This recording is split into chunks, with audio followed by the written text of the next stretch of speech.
And then eventually I kind of threw up my hands and said, you know what, I'm going to write the book about what I believe, about the conversations that I've had on my podcast, the experiences that I've had. And it was just so much easier that way. And it was almost like, I mean, it was still difficult. It was writing a book, but it felt so natural that it kind of made me think, like, is this a book? So when the Amazon reviews started rolling in and people were emailing me and I started to see the way that the book was resonating with them, then that was a big relief because it's a book. So. You're listening to The Creative Impostor, episode number 60.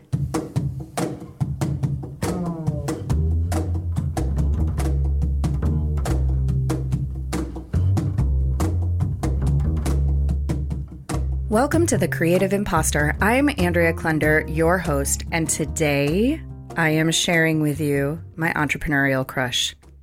Seriously, I have been binging his podcast, Love Your Work, ever since editing an interview with him for my client, Jennifer Gardner, over on RoamHowl podcast. Today, I'm talking with David Kadavy, and we have a totally different conversation than the one Jennifer had. So if you want more David after today, go on over to RoamHowl and check out her interview there.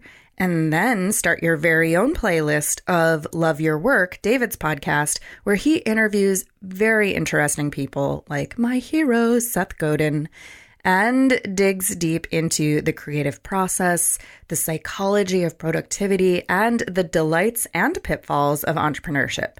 I mean, what can I say? I love his work. Just like our last episode 59 with musician Dylan Rice, David is doing something really interesting in the way that he is integrating his creative community into his work and drawing support from them in very clever ways. Dylan crowdsourced his perks for his Indiegogo crowdfunding campaign for his new album, including a Meditation for Creative Minds package from me.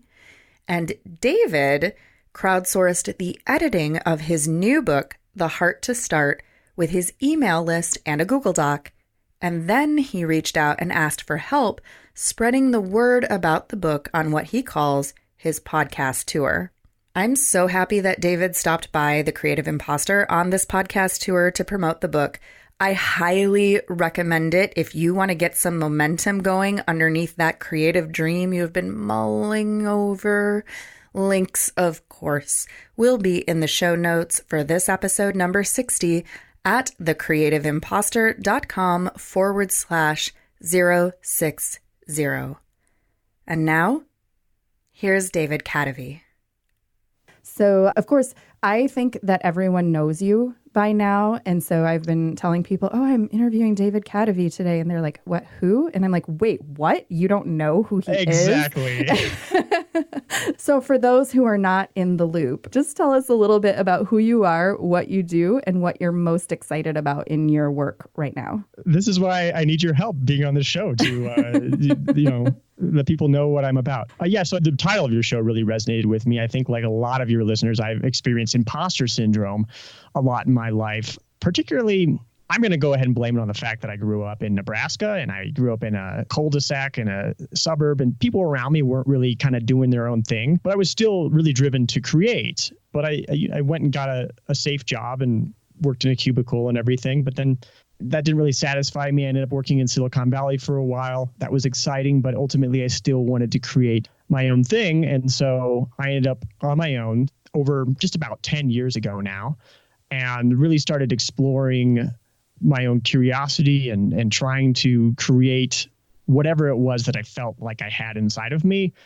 And along the way, I just came across so many different mental distortions like imposter syndrome, and had to fight against being distracted or my own self-doubts and everything. I think a lot of it was from kind of the programming that I had living in a sort of homogenous place where people aren't really doing their own things. So I did have some success, and then I wrote a book called Design for Hackers. It debuted in the top 20 on Amazon several years ago. I have a podcast, Love Your Work. I've interviewed lots of my heroes on there, like James Altucher, Seth Godin.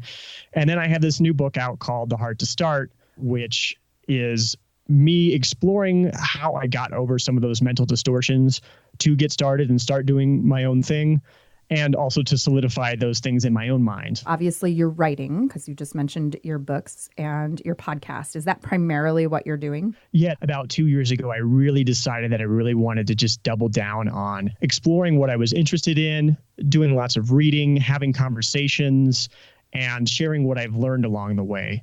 So you moved to Colombia, and I'm obsessed with this idea of why you decided to move there and what that was all about. Yeah, I've been living full-time in Colombia for about 2 years now. It's just had to have been my 2-year anniversary just the other day. Can you talk a little bit about that? Yeah, sure. So it was a very slow motion thing. And basically, I lived in Chicago for 8 years. Where I am.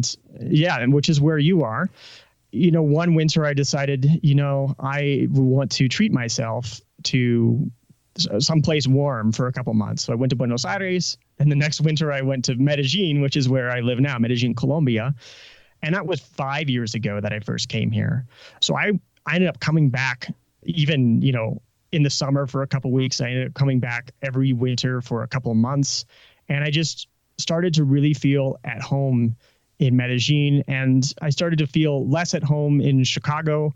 And especially when I made the decision that I was going to really double down on writing and podcasting, like part of that deal is that as somebody who has been blogging and creating information for many years now, I realized that like to make a living at it, there's a lot of pressure to make sure that you have like this high dollar online course and like you're creating these kind of lead magnet things, and you're like the content that you're making is not so much standing on its own, or there's pressure for that anyway. And it's really there to drive traffic to some other thing that's going to make people money. So I really wanted to figure out how to make the writing and the creation process my way of making a living. And so along with that, I was like, well, my income is going to be a lot lower for a while. So living in a place like Medellin is going to be better for me. Also, I just am more efficient here. I just do better work here. It's room temperature all year long. The sun rises and sets at the same time, so I can keep a really steady sleep schedule. I can have a really steady routine that keeps me productive creatively. And I have just found myself to be happier here overall. So those are a couple of the reasons combined together. I totally resonate with that. When I travel and I get out of Chicago and I get out of my house, it's actually really productive work time for me creatively. So not in the terms of like doing my bookkeeping while I'm in New Orleans or something like that. But I'm wondering, when you hatched this plan, did anyone try to talk you out of it? Nobody tried to talk me out of it. I know that it was something that I had, and this is something that I do, and this is why I wrote a book called The Hard to Start, is that I really delayed in it. I think I probably first considered moving like maybe even after my first trip. And it would be an idea that I might kind of float by people. At this point in my life, the only naysayers that remain in my life are probably family. So like parents, because they're your family. You can't really like just get rid of them like you can regular like other friends. Like if other friends are naysaying, like people that I grew up around in Nebraska and stuff that I didn't necessarily have anything in common with, and that naysay, that tell you not to try things, most of those people aren't in my life anymore. But yeah, my parents were the ones who I think were the most kind of resistant, and I would kind of bring it up, and they'd be like, but I mean, obviously they have no say in the matter, but I wanted them to be comfortable with it. So I kind of floated it by them for a few years. And also in the process of spending time here and going back to Chicago, I really got a chance to kind of ask myself questions about, all right, can this really last? Like, what am I going to miss when I'm there? What kind of things do I need to have in place to have the life that I want to have? So it was a very, very slow, long process. I mean, even when I did move here, and in my mind I was moving here full time, I still had an apartment back in Chicago that I was renting out on Airbnb back when I think that was easier in Chicago than it might be now. And I was renting it out on Airbnb, and then I just came back in the summer for several weeks and then went through that whole process of clearing everything out. Now, if I had gone through that whole process of getting rid of everything and getting my life down to 3 suitcases and then taking off to Colombia, it would have been a lot harder for me personally. And I didn't do that. I already had an apartment back in Medellin. I had a whole life going on. It was my home in my mind. So it was very slow motion. It was very gradual. And that's kind of the way that I do things. That's how I manage my own fears and self-doubts. So transitioning geographic locations over a period of time like that, you said that one of the benefits of making that shift is the efficiency of doing your work. In what ways does it make your creative work more efficient? Sure. Okay. Yeah, I thought about this a lot. First of all, it's very easy to get into a groove. It's a very low friction life. I mean, I found in Chicago, I found that I was running into friction a lot. I lived in a very noisy apartment. It's kind of hard to get an apartment that's not noisy. You've got to deal with weather changes. You have to deal with your whole schedule changing because the weather changes, because the length of the day changes. Like suddenly you have to deal with the fact that it's dark at 4:00 in the afternoon. And that messes with me mentally in that I start having to adjust, which is fine. I mean, there's definitely a time and place for that sort of thing. And there's a value to seasons. But when I made up my mind that like, okay, I want to start writing books again, it's kind of like I had a goal in mind and I just needed to keep doing the same thing every day. Mm-hmm. And I knew that eventually I would get to my destination. And so with the way that Medellin works and the way that you can get into a groove here, I can have a schedule that is like, all right, get up in the morning and write. Then I go on Monday, Wednesday, Friday, I go to the gym. And then after that, I go to this restaurant and I eat. And then I go take a nap. And then maybe I go, depending on what I'm working on, I'll go to a cafe. And I even have like a weekly routine that I follow based upon how my energy fluctuates. And then another element of that is that you mentioned as we first started talking that you were a type A person. And I think that I am as well. I have a certain level of drive, and that is common in Americans. And the problem with that is that when you live in a place like Chicago, I found it never turns off. Never. Like everybody is thinking about work all the time. Mm-hmm. And it makes it, I find it very difficult to relax. And Medellin is like very slow paced. Colombians are just living in a different conception of time entirely, which is super annoying sometimes. Which I see as patience therapy. It makes me more patient, and it has done that. But then it's also easy to disconnect that way. You can feel relaxed when you go out into the world. And there's also this additional thing of like, I'm writing all day. I'm writing and thinking in English. And then now I've got to figure out how to operate in this other language, Spanish, obviously. And I find that very disconnecting because in research that I've done on creativity and optimizing creativity, I have found that disconnection is very important. You have to allow ideas to incubate. And so I'm able to set up a schedule that allows me to think really deeply about things, put information into my brain, and then disconnect so that those ideas can incubate. And then just through repetition, doing that over and over again every day, things start to come out of it. So that's the way that I think about the life that I've set up. That totally makes sense to me. I know that when I have traveled to other countries where the perception of time is different and the quality of time is different, like India definitely comes to mind. I've been to Costa Rica and I've been to El Salvador, and there's definitely, this feeling in Chicago and in other parts of the United States where it's like this constant drive to be productive and to be working a lot. And, especially as an entrepreneur or as a creator, you're thinking, well, I could be doing this or I should be doing this. And I I'm behind on this, and this person is putting this thing out there, and this person has this course, and this person has 100 podcast episodes, and the amount of time it took me to do 50 podcast episodes. And there's this competitive edge that, especially with being connected to technology, just never seems to slow down. And it really does take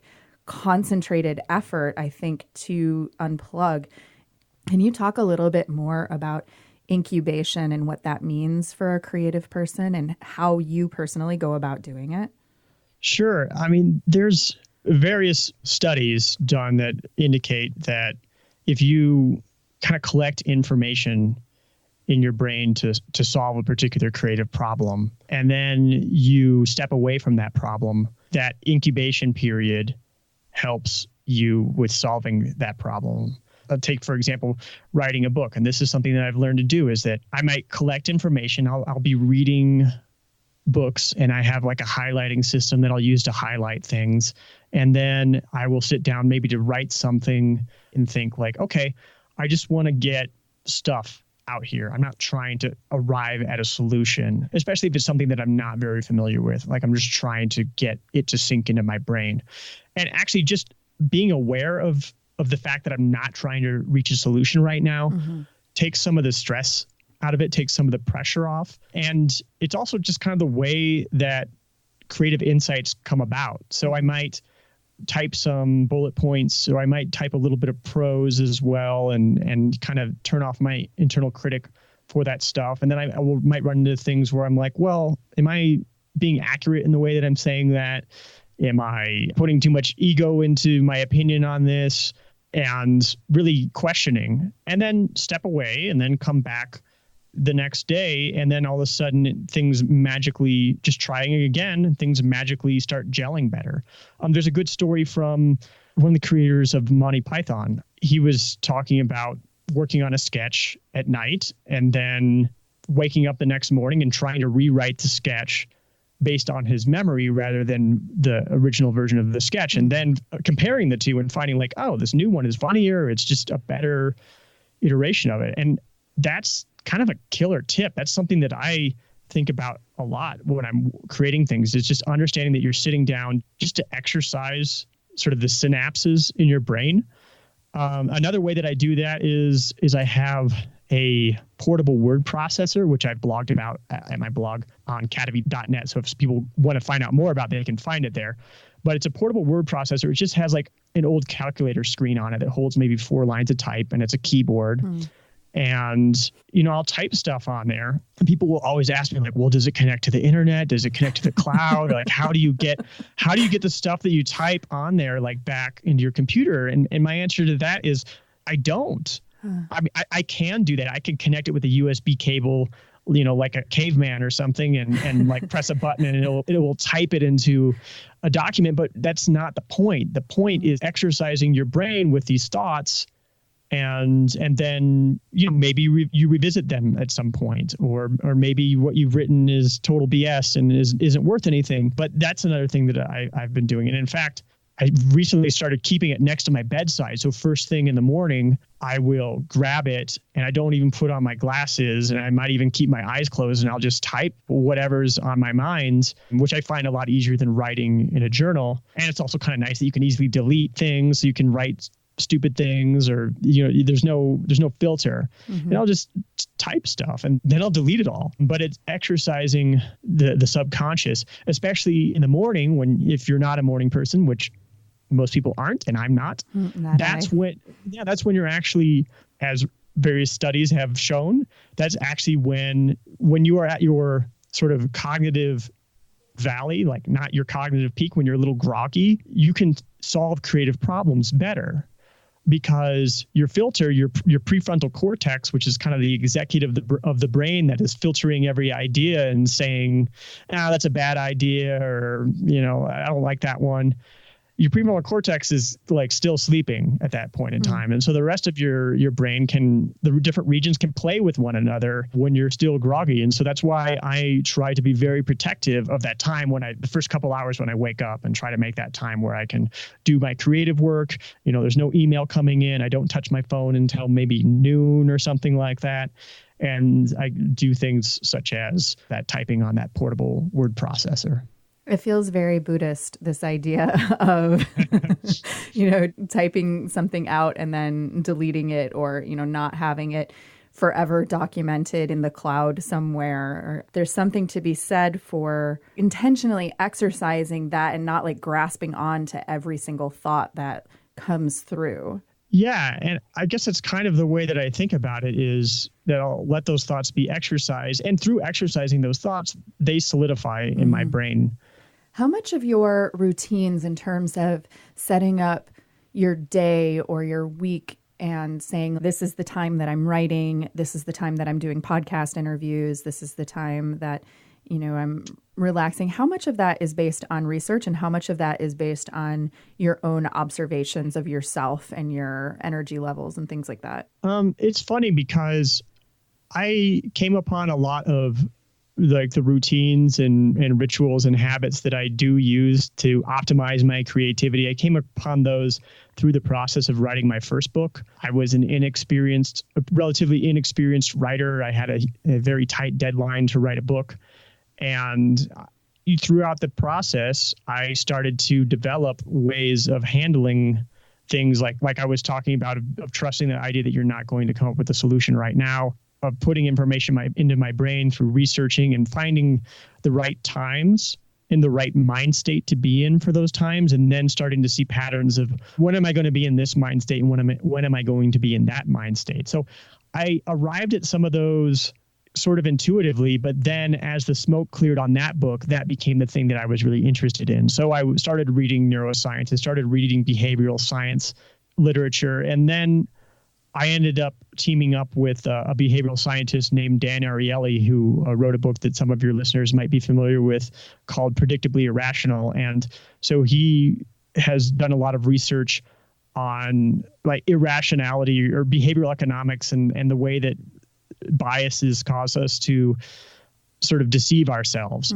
And so I ended up working with him on a startup, and I worked with the design team on that startup. And it was really just, okay, let's figure out some kind of a productivity app that helps people make better use of their time. And that caused me to think a lot about it and to think more about the research that I had seen. And then, of course, Dan Ariely was the real scientist to kind of check things out. And so one thing that we arrived on there was understanding this concept that, there might be this 2-hour block of time in your day or in your week when that is the time when you can do the best work, just because of your rhythms and because of whatever else might be happening in your day. And so you should protect that time, because if you lose that 2 hours, it's not like you lost 2 hours, you lost an entire day. In some cases, you've lost an entire week.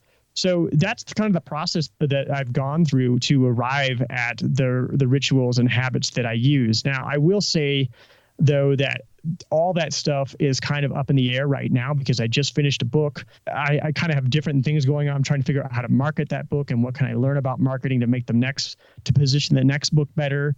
And so I'm not so much in that production mode where it is really just like, okay, just make sure you do this every day. And then eventually it's going to add up to something. And so I'm allowing things to be jostled up and in the air to kind of see where things fall and what I want to do next. Because also I don't want to do the same thing every day and every week for more than 2 years. So, 2 years is my limit. So I'm mixing that stuff up. So let's talk about The Heart to Start, your new book. And I actually don't want to talk that much about the book itself because I just want people to go get it and read it. That works for me. And of course, we'll have links to it in the show notes, and I'm almost done with it. And so I can 100% vouch for the fact that I know my listeners are going to get a lot out of it. And the way that I've actually read most of it is before it ever even came out, you did this really cool thing that I don't know if maybe you're not the first person to ever do this, but you're the first person that I ever heard of doing this, which is to actually crowdsource your editing of the book by putting it out as a Google Doc as you were writing it, I believe, and letting people who've opted into your mailing list read it before it's finished and like make comments. Am I getting that right, how that worked? That's essentially how it worked. And I wasn't the first person to do it. I actually got the idea from my friend Nirial, who wrote a book called Hooked, which is like a product design book.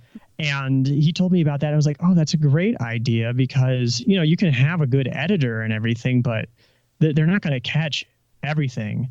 Also, I was trying to manage budget for this thing as well. You know, I just decided I'd go for it. I had a couple thousand people on an email list, and it was a good way to share the book.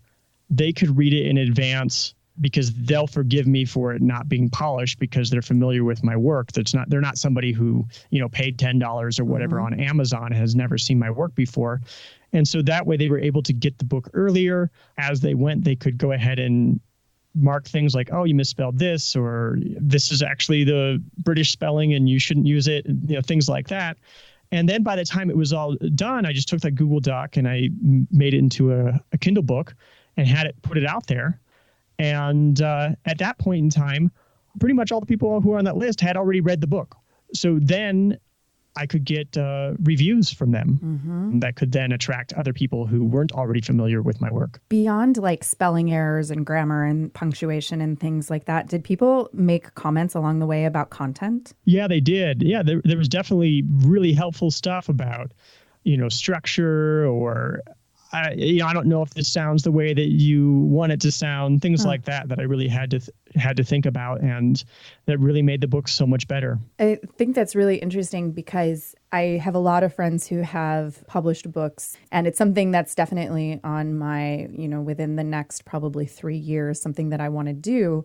And I've been kicking around ideas in my mind. And part of my hesitation, I guess, is this feeling like I'm going to spend all this time working on creating this thing that's a little bit longer format than, say, a podcast episode. And what if I'm way off track and nobody cares? Like, that's where my self-doubt sort of starts to come in. And do you ever think about that with the content you're creating? Yeah, I mean, I totally felt that before launching this book, and it's kind of ridiculous that I did, because I'll tell you why I probably shouldn't have felt that way.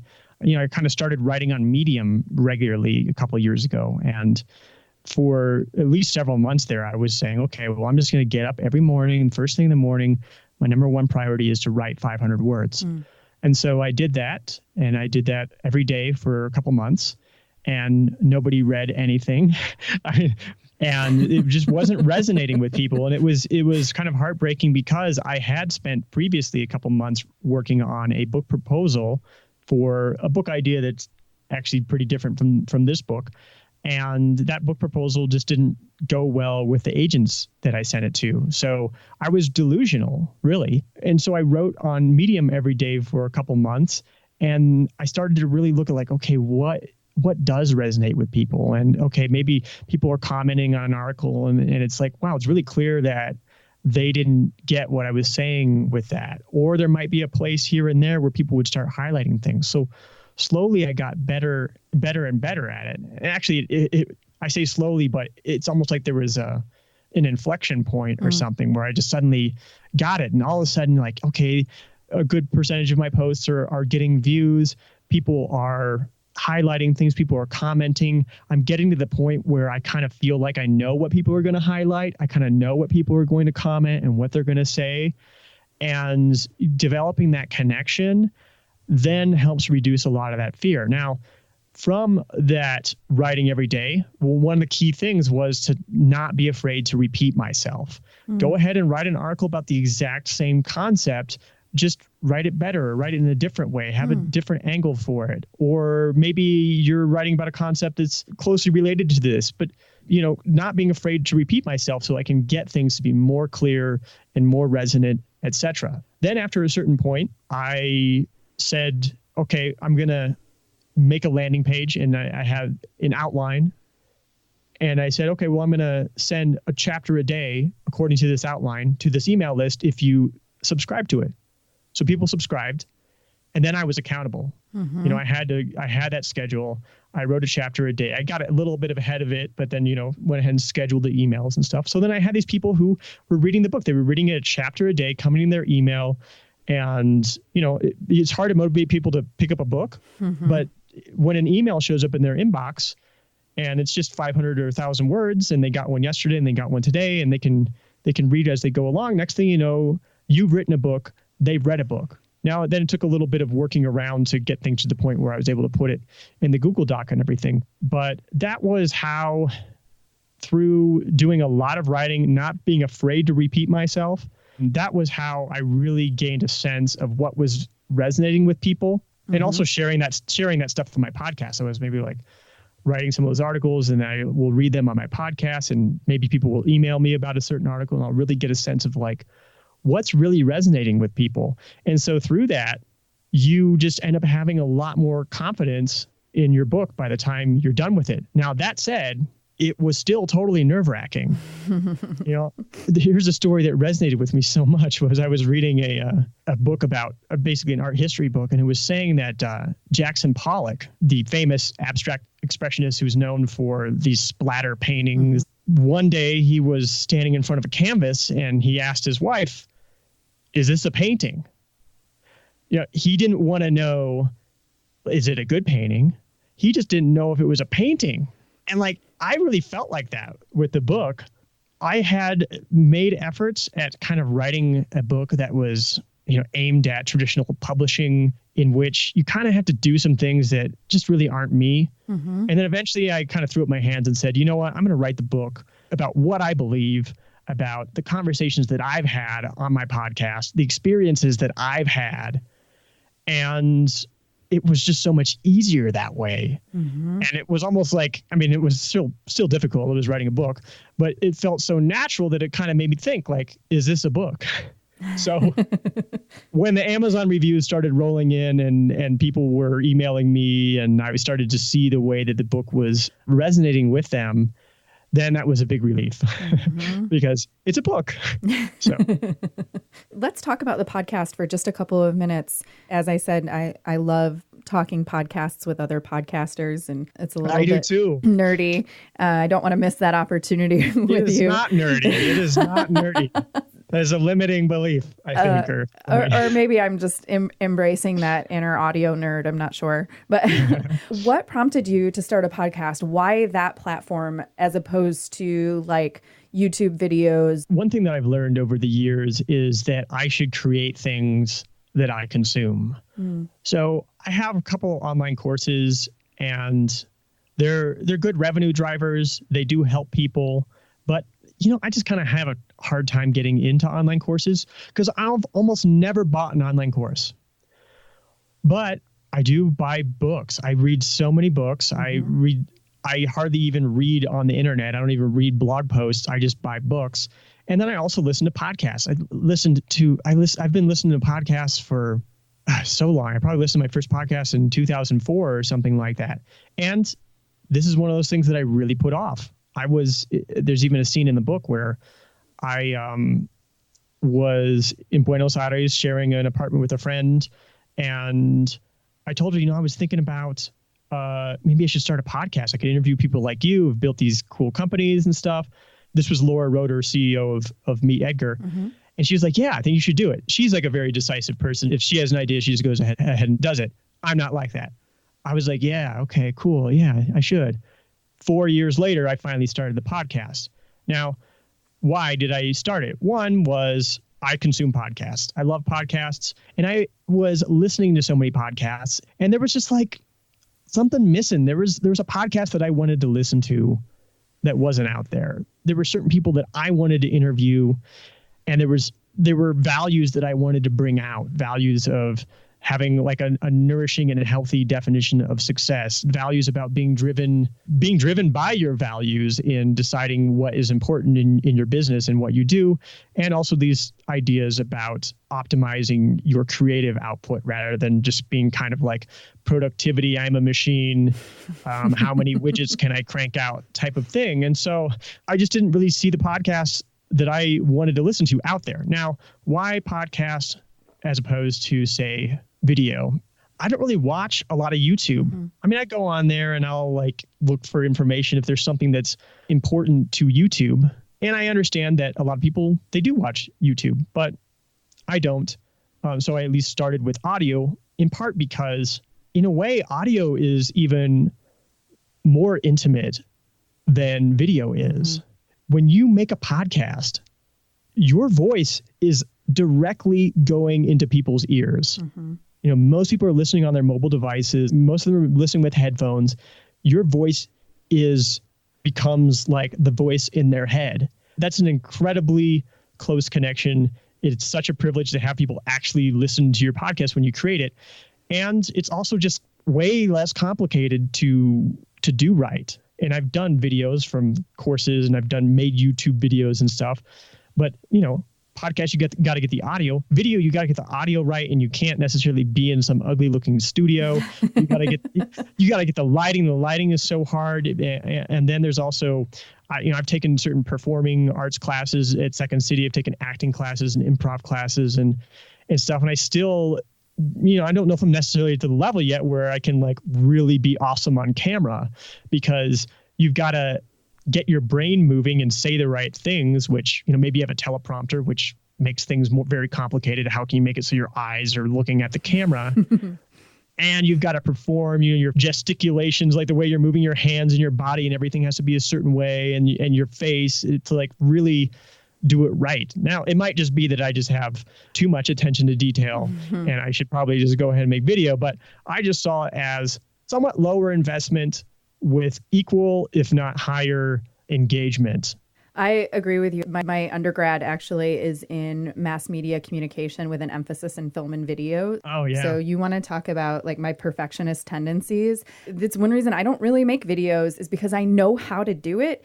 And it has to be exactly right or I go crazy. To do it well is very hard. And this is something that, I don't know, again, this could be like, is it curse of knowledge? I'm not sure what it is, but it's just like, there's probably plenty of people out there who don't think about their vocal delivery or the way that they move or the lighting and stuff. And they go ahead and make YouTube videos and they end up learning along the way and they're just fine. Yeah. It's this endlessly complex thing, or so many of these things are. So many of these media things are, even podcasting. Yeah. I do vocal warm-ups before podcast interviews. And, I took voice lessons in Chicago, and even though I'm still not a very good singer, there's people who dedicate their entire lives to getting these crafts right and being very good at them. And so I enjoy learning those details.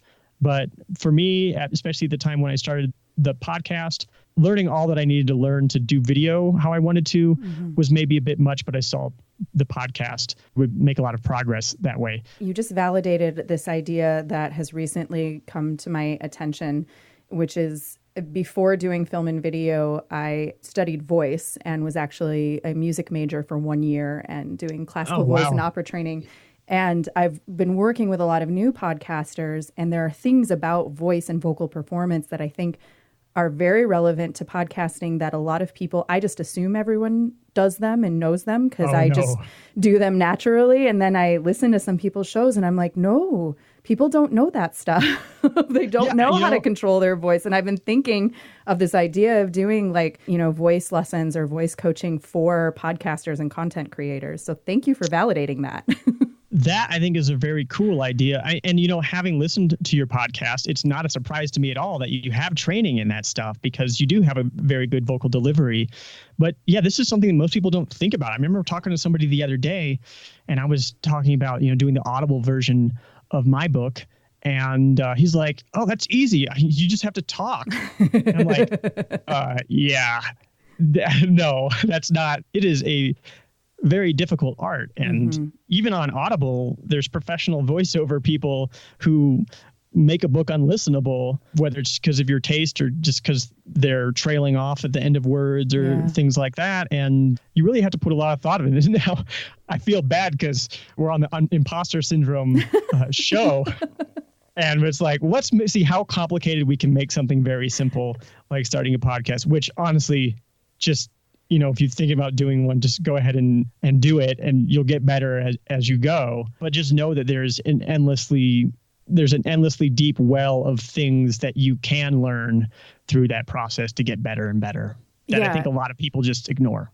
Absolutely. And I think that if you have an idea of something that you want to start, everyone has their strengths that they bring to the table and the aspects of it that are going to come naturally. And then there's going to be the things that they have a little learning curve with. And I think knowing where you do need some support or some help or some training or some coaching is a great place to be, because there's definitely resources out there for pretty much anything that you want to learn. Especially, I've been discovering you can learn pretty much anything you need on YouTube. Speaking of YouTube. Mm-hmm. There's some good warm-up videos on YouTube even. And just to be specific about like weak spots and strong spots, I mean, like I'm generally not really great at being off the cuff. So I write the script for all my intros. I'm reading them. Then you have to have this other skill of being able to read a script without sounding like a robot. Yeah. But, I make up for that. And there's levels of complexity that I think people are afraid to try, because if they're not exposed to that field, they don't realize like how hard people work on something in very, very professional media such as television, et cetera, where there is a script for all sorts of stuff. Even reality TV is like going to have some kind of guided story to it and things like that. Just putting that planning in ahead of time can really make things so much easier. So I did want to ask you, one of the things that I've noticed on your podcast since I've been binging it lately, ever since I discovered it somewhat recently. Thank you. Is something that brings up a lot of issues for me in terms of imposter syndrome and in terms of, making my palms sweat and butterflies in my stomach, asking for financial support from your community. Podcasting is one of those things where people are like, oh, you just plug a microphone into your computer, you record this thing. It can't cost that much, right, to produce a podcast. But, it does have to come from somewhere. And if you're putting out consistent quality content, that content has a value. And yet we've become accustomed as an audience to the expectation that that content is free. And I hear you asking for financial support in various ways on your show. And I'm just curious how you came to the decision for the funding model that you're using and how that feels to ask for financial support from your community and your listenership. Absolutely. As I kind of alluded to earlier, I decided that I wanted the work that I do, such as the podcast or the writing that I do, to be kind of the product in a way. Now, having an understanding, having worked for social startups in Silcon Valley and worked with online advertising and stuff, understanding the way that those models work, currently things don't necessarily work that way because everything's free. It's all about getting eyeballs, and then you sell the eyeballs off to advertisers because people generally aren't going to pay for stuff, and you're not going to get exposure for your work if people have to pay for it. And so that's the way that media gets shaped the way that it does. That's for example, an incentive that causes fake news is that, okay, we just need to get people to click on the headline and we need to get them to the page, and then we can sell their eyeballs off to advertisers. It doesn't really matter how they feel about what content they see. In fact, it's probably better if they're very upset and they will share it, etc. And so that's just, I wanted to go in a different direction with that. And I know that that's like, it's a little naive, but I'm optimistic with some technologies that I'm seeing coming, or things like Patreon, which we'll get to in a second. Now, it was tough for me because I do come from this kind of, at least peers of mine are kind of info marketers who I've been taught over the years, like, okay, make lots of free content, give it away for free. And when you ask for money, you better ask for a lot of money. You better have $1,000 course. Now, for people to buy $1,000 course, you have to create something that is very specific. That's going to help them solve a specific problem. They can feel confident that they're going to make a profit on that amount of money. Now, the reason why people will advise to do that is that whether they give you $3 or they give you $1,000, the act of giving you that money suddenly takes away any guilt that they have or any feeling of need of reciprocating for all this stuff that you've given them for free over the years. Or that's the general wisdom anyway. And so I have an issue with, like I said, I don't personally take a lot of online courses. I love books. The problem with books is a book can change your life. Like I read Tim Ferriss's 4-Hour Workweek a little more than 10 years ago. It completely rewired my brain, changed my mental operating system, changed my life. I made hundreds of thousands of dollars on it. I've redesigned my entire lifestyle based upon that book. I borrowed it from a friend. I have bought maybe one of Tim Ferriss's books. I've listened to hundreds of hours of his podcast. He doesn't ask for a donation. He sells books. And so over the last 10 years, I've gotten all that value from him. He's gotten maybe just understanding how publishing works. He's gotten maybe $3 or $4 from me in that entire time. Now, if somebody had come to me in 2007 and said, hey, I'm going to rewire your brain. You're never going to see the world the same again. All you have to do is give me $1,000. I would have said, screw off. Like, I'm not going to, no, just forget it. You know, like it's hard to understand the value of it before you read it. So that's an issue with media that I think kind of needs to be fixed. So I have some sponsors here and there, and then I've been doing a Patreon. Now, having come from the world of you have to make an online course, I wanted to position Patreon as a product. And so it's like you get early access to episodes. You get some bonus content, you get hangouts with me at certain levels. You might get your business mentioned or your name mentioned and things like that, like these value things. And I started positioning it that way. Now, I don't think that worked very well. I've called it Love Your Work Elite. And lately I've been dipping my toes in more being about like, just donate because this is something that matters in the world, because this is nourishing, thoughtful media, and nourishing, thoughtful media is very difficult to monetize, which isn't the best pitch, but it's at least like it's honest. It's the direction I'm going in. Yeah, it's honest, but I don't know. It feels a little like begging or whatever. But I have found that going with the just straight up asking for a donation route, and it could have something to do with just it's been longer or it's, you know, the year is changing over and people are in a more giving mood or something like that. But I've been getting more Patreon supporters that way. And I think that the way that it works psychologically, because this is something that I think about a lot, is that people enjoy giving the money and feeling good about giving the money. And the bonus stuff that they get just kind of helps sweeten the deal. Whereas if you're just like, here's a product for you, like it's better actually solve a pain point. Like for most of them, apparently it's not that painful that, you know, they know that the episode is ready, but they have to wait a couple more days or something like that. So it seems like going with the donation route is working better. Now, that said, I'm not like covering my production expenses even with that just yet. But I certainly know some people like Drew Ackerman from Sleep With Me podcast who are just like, it has a ton of listeners. It's a podcast that helps you sleep and just really bringing in a lot. And I remember talking to him at the Podcast Movement Conference and asking his advice. And he was like, I think, you know, just ask for them to give and believe that they will. That was like his advice. So I've been trying that more. And yeah, it's there was some discomfort to get through in order to do that. What is the most likely way for your imposter syndrome or inner critic to get triggered? And what do you do about it when it happens?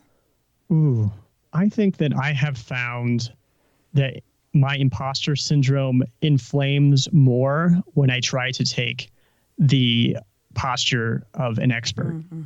And I think that that's a good sense, because it sounds bad when somebody tries to take the posture of an authority. I mean, sometimes it's ameliorated a little bit when, you know, they have certain credibility triggers to go, oh, I'm a Stanford PhD in this thing, and I teach this class and stuff. But that's starting to crumble a little bit. And this is something I struggled with, especially early on being an author, was that I was a designer. I was a pretty accomplished designer. And here I was writing a book about design, and people would want to know like, oh, why should we listen to you? And so then I'd have to like start bragging or something. And it just felt bad and just took me a long time to get out of that mode. And so now the way I try to think about things is, here's what I tried. Here's what happened. Here's where I might be wrong. We all are biased, and the things I've learned about the way that we deceive ourselves is just amazing. We constantly think that we're right about things. And there's so many different ways that we can be wrong. And so few people acknowledge that. And I think that really gets in the way. And I think that we sense it in ourselves when we're deceiving ourselves and trying to push through that. And so by taking that posture of, here's what I tried, here's what I learned, here's where I might be wrong, or at least trying to do that, I know that when I hear somebody to speak in that way, I find it disarming. Like, it's really great. It builds authority really in a way. And I find that it gets rid of my imposter syndrome. I was talking to Seth Godin on my podcast several months ago. And I think this was a time when this idea really solidified in me, which was that he was saying that the greatest antidote to fear is generosity. So if you think about that you're doing this on behalf of somebody to help somebody with something, that suddenly the fear takes a back seat because it starts to feel really selfish if you think that you have something that can help somebody and you aren't putting it out there. And so I think that thinking about, if I share this thing, how might it help somebody? And let's be really clear about what I know and don't know and what I might just be wrong about. I find that to be a really good way to just make imposter syndrome melt away in yourself and actually gain more credibility with your audience. Any advice or words of wisdom that you have for our listeners who may be in the midst of trying to find that balance between doing the work that they love and following their curiosity, as you say, and pursuing their passion, and the reality of what it takes to actually make that happen and be successful at it?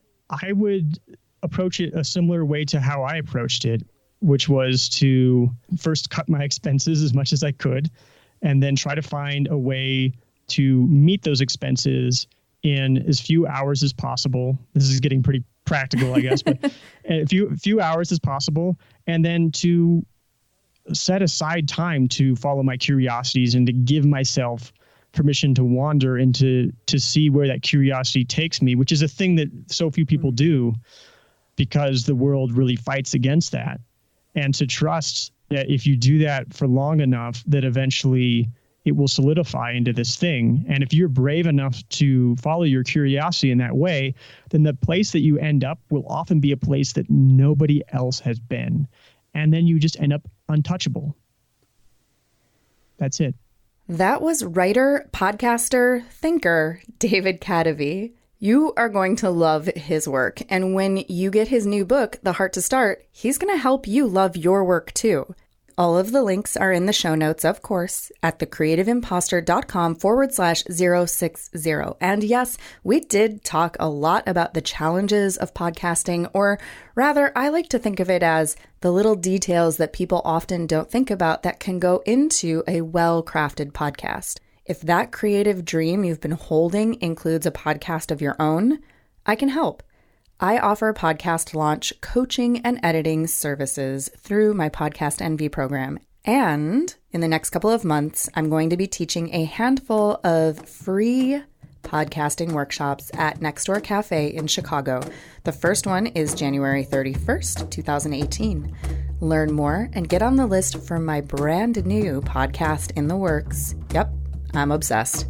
It's all about how to make your podcast the envy of everyone else at podcastenvy.com. Did I say go get The Heart to Start by David Kadavy? I mean it. Go get it. You won't regret it. This episode was mixed by Edwin Ruiz of Mondo Machine. Our theme music is by Jovia Armstrong. I thank you so much for listening, and whatever your creative dream, I am wishing you the heart to start.